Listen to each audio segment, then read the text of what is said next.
Well, here she is, my E-Flite P-51B version of the Mustang. And this is the famous Shangri-La Mustang back in the early 40s during World War II. We'll take a little closer look at it so everybody can see the detail on this thing. It's amazing detail. But as you can see, it's pretty immaculate detail for a radio control airplane.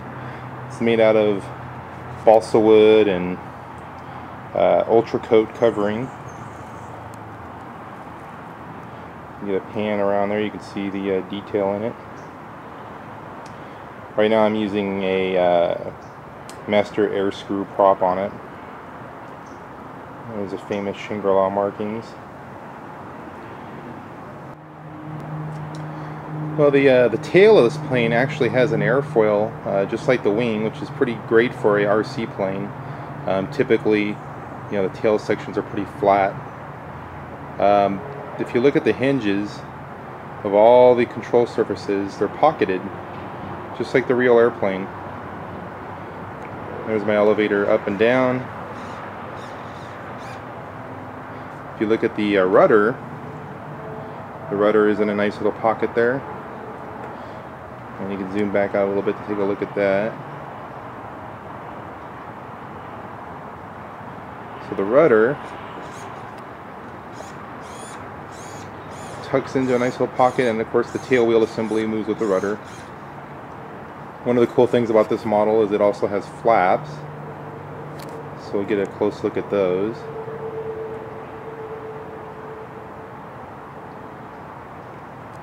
So here's the flaps in the half down position.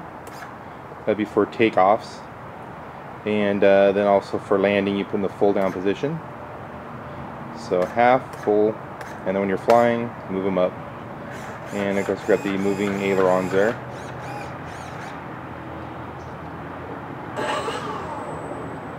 The power in this model is a Power 32 class of motor. I'm using the Peak 32 motor, which is from Altitude Hobbies, which is also just another version of the Suppo motor. I believe the actual model number of it, but in any case, it is a I've tested it on the watt meter, and it puts out about 780 watts, and at about 49 amps. This is on a fresh battery, and it kind of gradually moves its way down on a when you get into the middle power scale there.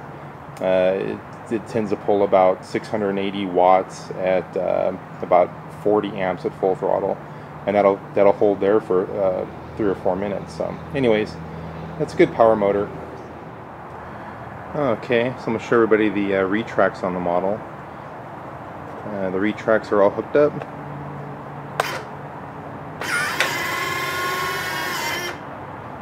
And they go up nicely. We get a better look at it from the side here. Okay, and here's a side of the right side of the aircraft. So you can see what it looks like on the right.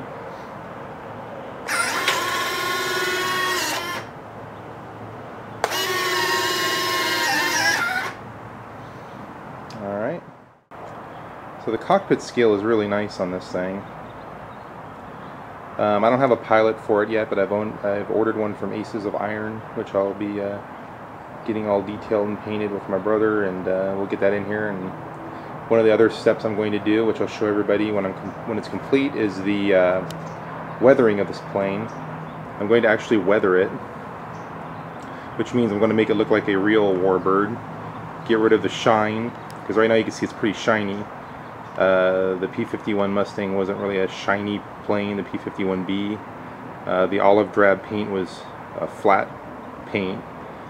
And that's what I'm going to do, is I'm going to dull it, and then I'll also give it weathering so that it looks like let's say things like smoke residue or gunpowder residue, things like that. So on the engine exhaust I'll put some residue coming off the exhaust pipes there.